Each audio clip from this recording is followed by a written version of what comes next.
The Opera Garnier stands as a testament of the opulence and decadence of a bygone era. Built between 1861 and 1875, it was eventually renamed for the architect behind the project, Charles Garnier. Stepping into the Palais Garnier transports one into a refined state of mind.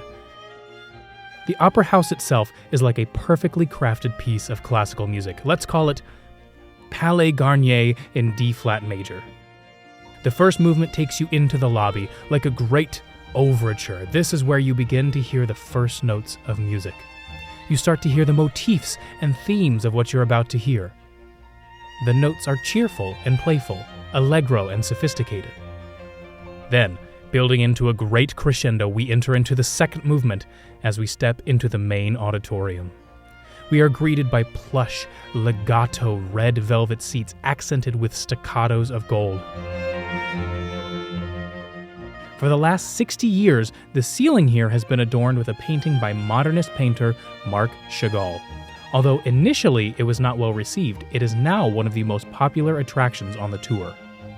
The original painted ceiling is still there, resting behind Chagall's, which was painted on panels and can be easily disassembled should they ever decide to restore the original.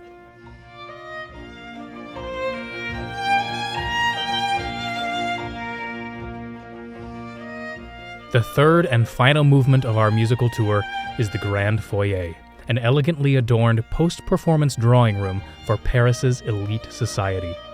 The paintings that surround the room depict assorted moments in music history.